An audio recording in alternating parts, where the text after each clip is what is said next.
으로는 중수하는 이런 장면들을 쭉 살펴보고 있습니다.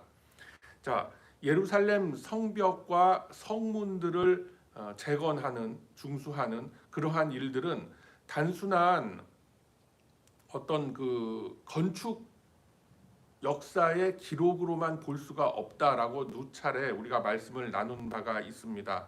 이것은 단순한 물리적인 건축 공사를 넘어서 이스라엘의 신앙과 또 그들이 가지고 있는 하나님 백성으로서의 공동체 의식과 정체성을 회복하는 그러한 과정이라고 보아야 한다라고 했습니다. 그래서 오늘 본문에 나오는 이 파운틴 게이트가 등장을 합니다. 그 파운틴 게이트 같은 경우도 또 나름 그 숨겨져 있는 의미가 있고 상징하고 있는 뜻이 있다라는 것입니다. 그래서 지금 계속 성벽을 어디서부터 어디까지 다시 짓고 또 어떠한 문을 다시 또 세우고 하는 이런 말씀들이 계속 이어지고 있는데, 그러한 것들이 바로 내 심령 속에 세워져 있는 예루살렘 성전, 예루살렘 성, 하나님의 도성, 그러니까 하나님 나라의 어떤 이런 신실한 모습들, 이런 모습들을 내가 계속해서 쌓아 나아가는 그런 모습이다라고 보시면 됩니다. 그러니까 내 안에 하나님의 나라가 세워져 가고 있는 그 과정 속에서 벽돌 하나하나 그리고 문틀 하나하나가 세워져 가는 그런 과정들을 이렇게 이스라엘의 역사서를 빌어서 우리에게 말씀을 주고 계시다라는 것으로서 이 말씀을 이해해야 한다라는 것입니다. 자, 그래서 본문 처음에 나오고 있는 이 파운틴이 뭐예요, 여러분? 파운틴 게이트가 나오는데 샘문이라고 하죠. 말 그대로 샘터죠, 샘터로 향하는 그런 문, 이렇게 명칭이 되어 있습니다. 요즘으로 치면은 상수도 시설이 지금 이렇게 설치되어 있는 그런 문인 거예요.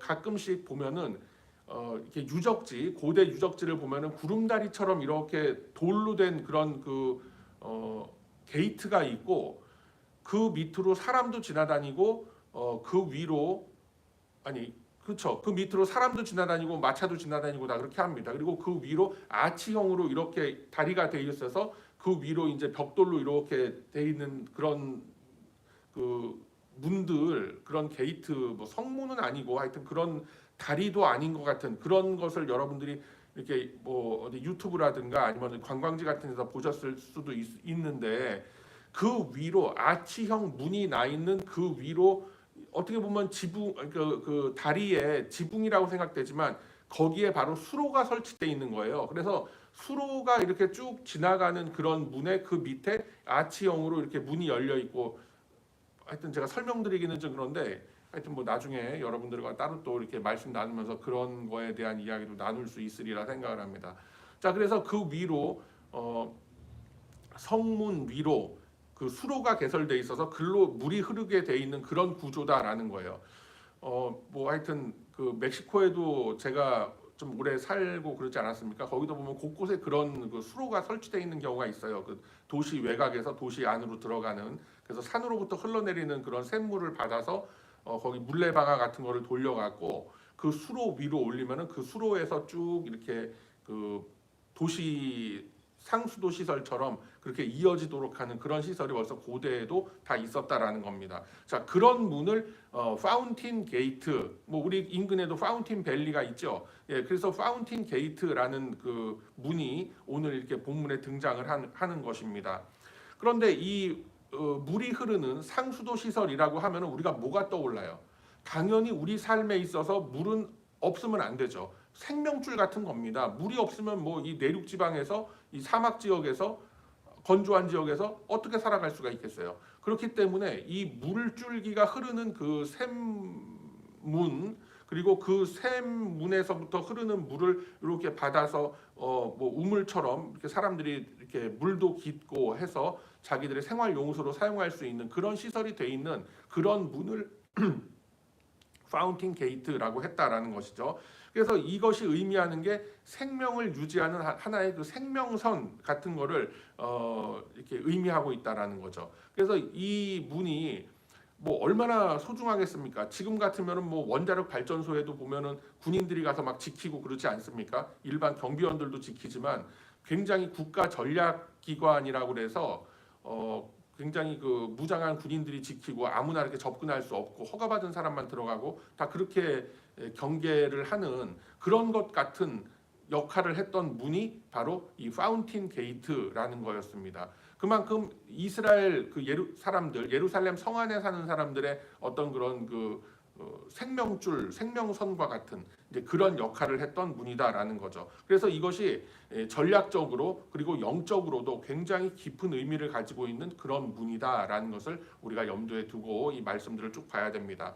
자, 그래서 이러한 그 아주 생명줄을 연장을 시키는 데 있어서 누가 앞장서서 이 헌신을 했는가라는 것을 살펴보니까 자, 역시 각 지역에 뭐 미스바 지역, 뭐 스알라 지역 하는 그런 지역들의 그 고을 유력자들, 어떤 세도가들, 뭐 이런 사람들이 이 앞장서서 그 문을 만들고 그 예루살렘으로 들어가는 그 수로를 확보하고 하는 그런 공사를 그렇게 열심히 진행했던 그런 모습들을 우리가 볼 수가 있는 겁니다.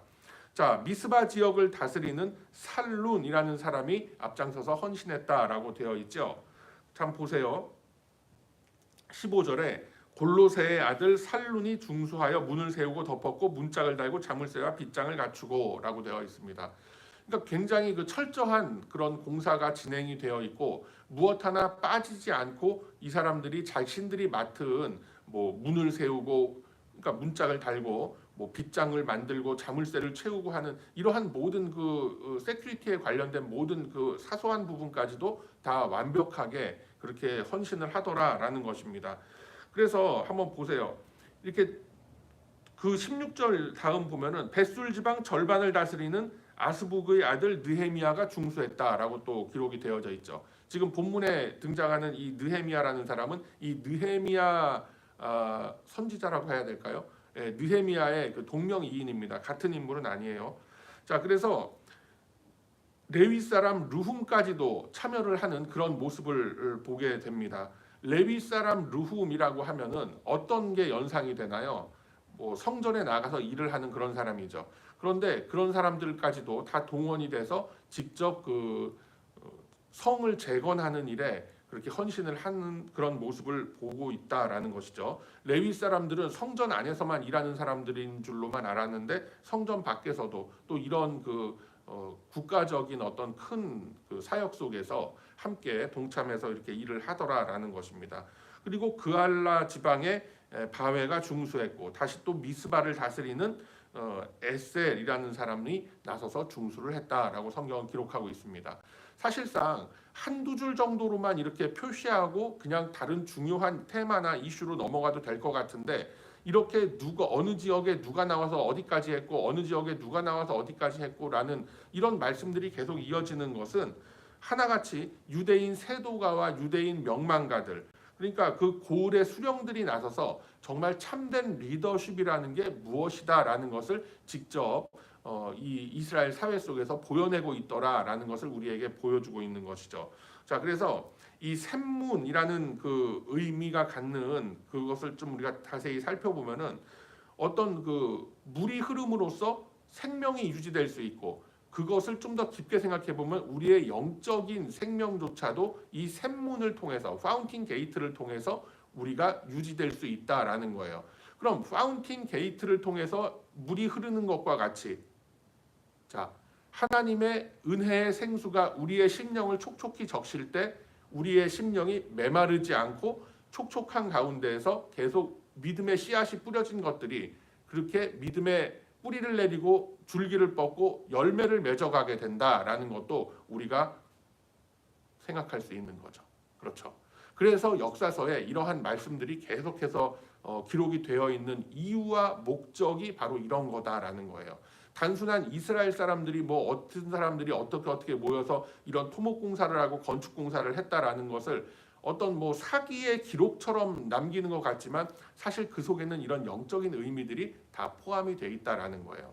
그래서 어떤 우리의 그 심령 속으로 흐르는 이 파운틴 게이트를 쭉 만들어가는 데 있어서 이스라엘 전체가 동원돼서 특히 그 고을의 수령들이 동원이 돼서 그들이 솔선수범하는 모습을 보이더라라는 것입니다. 자, 이런 모습을 보면서 백성들이 하나님과의 관계를 회복하고, 그러니까 마을이 뭐 회복되고 뭐 그 생활 용수가 공급되는 것, 그건 말할 것도 없고, 좀 더 깊은 의미를 보게 되면은 하나님과의 관계를 회복하고 영성을 회복하는 것. 그러니까 은혜의 생수가, 말씀의 생수가, 말씀으로 인한 그 은혜의 그 촉촉함이 계속 우리들의 이 메마른 심령을 적셔주고 계속해서 흐르게 돼야 우리의 마음 속에서 계속해서 이 샘물이 샘솟는 거예요. 은혜의 샘물이 샘솟아서 우리의 마음이 촉촉해지고, 그것으로 인해서 우리가 더욱더 믿음의 열매들을 이렇게 맺어갈 수 있다라는 그런 원리가 바로 이 안에 새겨져 있다라는 것을 여러분 꼭 기억하시기를 바랍니다. 자, 그리고 또 이 고을의 수령들이 앞장서는 그런 모습을 통해서 누구 하나 뒷짐지고 뒤로 빠지는 것이 아니라 자신들이 솔선수범해서 자신들의 시간과 물질과 자신들의 그 피와 땀을 여기에 동원을 해서 결국은 이스라엘이 회복되는, 하나님과의 관계를 이스라엘이 회복해 나아가는 그런 귀한 일들에 이 고을의 수령들이, 그러니까 사회적 리더들이 앞장을 서더라라는 것입니다. 참 그렇지 못한 이 시대를 보면서, 그리고 또 우리의 이 공동체의 여러 안타까운 모습들을 보면서 참 우리가 다시 한번 회개의 자리에 나아가고, 참 내 자신을 쳐서 복종시키는, 쳐서 하나님 앞에 다시 한번 이렇게 순종의 자리로 나아가게 하는 그러한 귀한 말씀인 줄로 여러분 꼭 믿으시기를 바랍니다. 그래서 이렇게 샘문이 회복됐다라는 것은 하나님께서 우리에게 주시는 그 말씀의 샘, 은혜의 샘이 계속해서 우리 안에 회복되어야 한다라는 것을 이러한 그 공사 장면들을 통해서 우리에게 보여주고 계시다라는 것을 꼭 기억하시기를 바랍니다. 자, 그래서 이러한 사실들을 통해서 뭐 고을의 수령들이 나서고 이렇게 샘이 다시 회복되고 그 수로가 다시 회복되는 이런 모습들을 통해서 하나님은 구체적으로 우리에게 어떤 말씀을 주고 계시는가라는 것을 생각해 봐야 되는데, 첫 번째로는 헌신하고 앞장서는 리더십이라는 것을 하나님은 우리에게 보여주고 계시더라라는 것입니다. 자, 여러분 한번 우리가 같이 성경을 찾아봅시다. 마가복음 10장 가보세요. 마가복음 10장, 신약성경 마가복음. 자, 마가복음 10장에 보면은 쭉 여러 말씀들이 있는데 45절로 가보세요. 45절.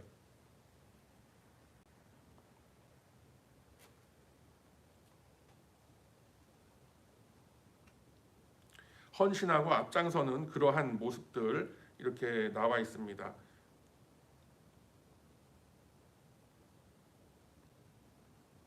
여기 보면은 제가 이제 읽어드리도록 할게요. 그들이 여리고에 이르렀더니 예수께서 제자들과 허다한 무리와 함께 여리고에서 나가실 때에 디메오의 아들인 맹인 거지 바디메오가 길가에 앉았다가 나사렛 예수시란 말을 듣고 소리질러 가로되 다윗의 자손 예수여 나를 불쌍히 여기소서, 이렇게 하죠. 그랬을 때에 이 맹인이 주님 앞에 나아가서 이렇게 그 믿음으로써 하는 그런 모습을 보면서 예수님이 뭐라고 하시냐면은 가라 내 믿음이 너를 구원하였느니라 하시니 그가 곧 보게 되어 예수를 길에서 따르니라라고 하시고 있죠. 그러니까 예수님께서 그냥 지나치실 수도 있었지만 자신을 부르는 그러한 자신의 어떤 그 도움을 필요로 하는 그런 영혼들이 있을 때 기꺼이 헌신을 하시더라라는 이제 그런 메시지를 이렇게 주고 계시다라는 것입니다. 그리고 한번 쭉 뒤로 넘어가서 여러분 그 베드로전서로 한번 가보세요.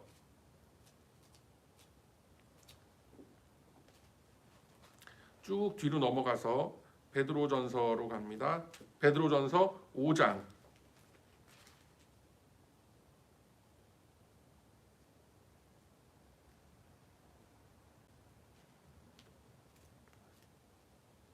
저도 성경책이 이게 잘 안 펴지네요.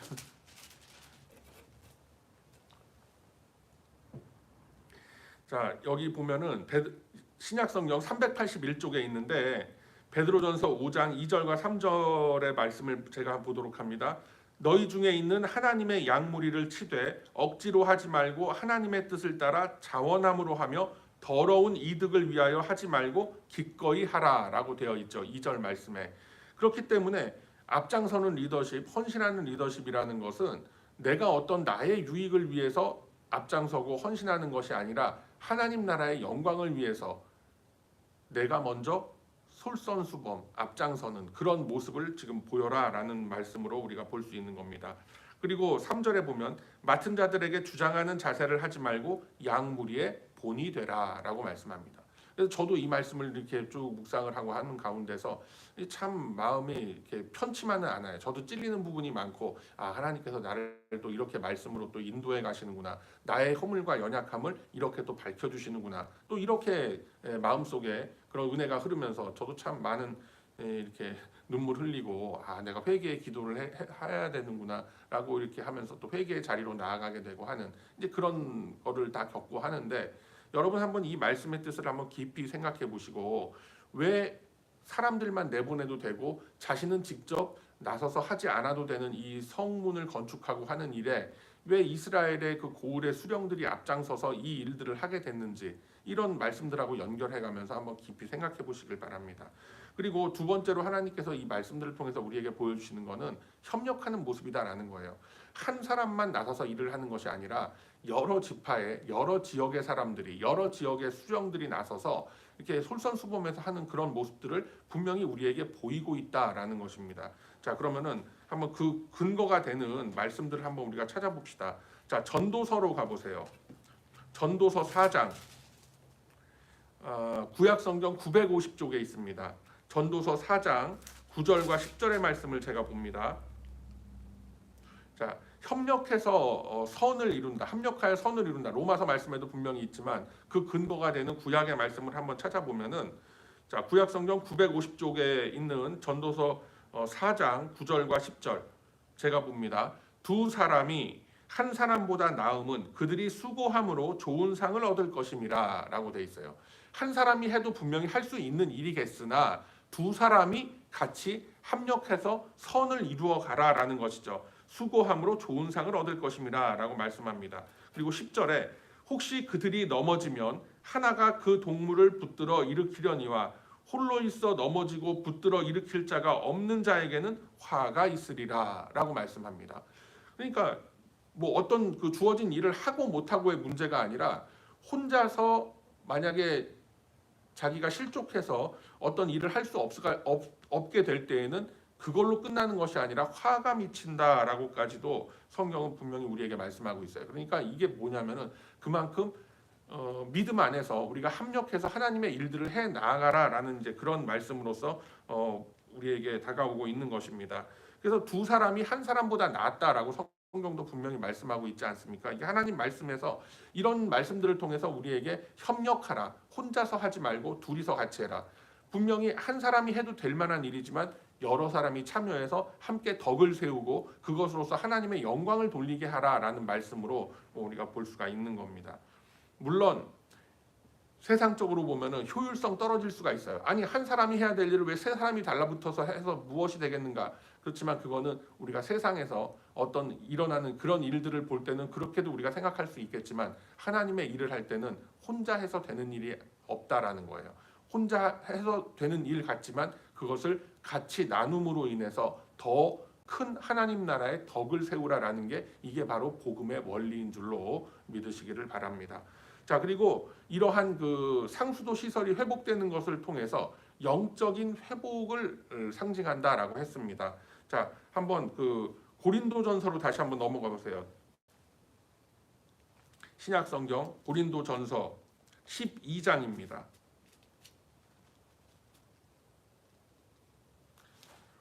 고린도전서 12장, 신약 성경 277쪽 어간에 있습니다. 고린도전서 12장 25절 26절의 말씀 제가 봅니다. 고린도전서 12장 25, 26절의 말씀. 몸 가운데서 분쟁이 없고 오직 여러 지체가 서로 같이 돌보게 하셨느니라 라고 했어요. 이 몸을 구성하고 있는 여러 지체들이 다 서로 간에 돕게 하고 있는 것이죠. 제가 성경을 보는 것도 눈이 보지만 입이 말을 하고 또 손이 페이지를 넘기고 하는 것 같은 이런 협력해서 다 일을 하는 그런 지체의 모습을 이렇게 보여주고 있는 거예요. 그래서 26절에 보면 만일 한 지체가 고통을 받으면 모든 지체가 함께 고통을 받고 한 지체가 영광을 받으면 모든 지체가 함께 즐거워하느니라. 아멘. 이런 모습을 통해서 우리는 그 한 몸이 회복되는 모습을 보고 있는 거예요.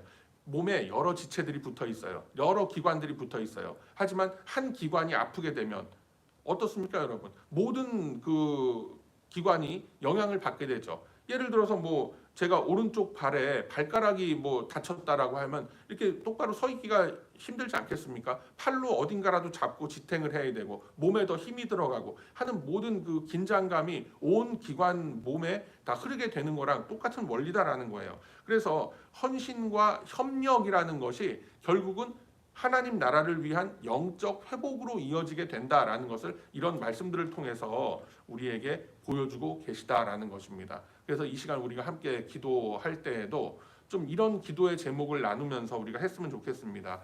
내가 서 있는 어느 곳이든지 하나님께서 나를 보내시는 내 삶의 어느 지경 속에서든지 내가 여기서 말씀하고 있는 이 말씀이 나를 비춰주고 있는 이러한 리더십을 내가 갖게 하소서. 내가 헌신하게 하소서. 그리고 나 혼자만이 그냥 막 하는 것이 아니라 분명히 여러 사람들에게 하나님의 일을 함께 나누면서 그것으로 인해서 더 큰 덕을 나눌 수 있는 그런 일에 내가 앞장서게 하소서. 그리고 그것으로 인하여서 나의 삶이 회복되고 내 영혼이 더욱더 그리스도 곁으로 가까이 갈 수 있는, 닮아갈 수 있는 그러한 영적 회복을 이루게 하소서라는 이러한 기도의 제목들 우리가 함께 놓고 먼저 기도하면서 또 내 삶에 하나님 말씀으로 인한 충분한 열매가 맺혀지기를 바라고 또 기도하는 그런 마음으로 우리가 이 기도의 시간 함께 이렇게 기도하면서 나아가길 원합니다. 물론 각자가 가지고 나온 여러 가지 기도와 간구의 제목들이 있으실 겁니다. 그렇지만 무엇보다도 내가 먼저 솔선수범해서 헌신하게 하소서. 그리고 내가 협력하게 하소서. 다른 이들과 오늘 이 본문에 나오는 여러 사람들 나오지 않습니까? 이런 사람들을 봐도 지역의 여러 세도가들이 각자 자기 지역에서 다 한가닥 하는 사람들이었단 말이에요. 타 지역 사람들하고 같이 협력해서 일을 하고 싶었겠어요. 그렇지만 자신을 억누르고 함께 하나님의 사역을 나누고 함께 하나님 나라의 덕을 세워가더라라는 겁니다. 그래서 이러한 모습들을 보면서 나의 부족했던 점 하나님께 아뢰고 다시 한번 회개에 무릎을 꿇으며 내가 주님 앞에 더욱더 협력하는 모습으로 그리고 나의 영혼이 더욱 회복되는 모습으로 나아가게 하소서라는 간구와 기도를 통해서 더욱더 성숙한 신앙의 지경을 넓혀가는 저와 여러분의 복된 이 아침이 다 되시길 주님의 이름으로 축복합니다. 아멘. 자비로우시고 은혜로우신 아버지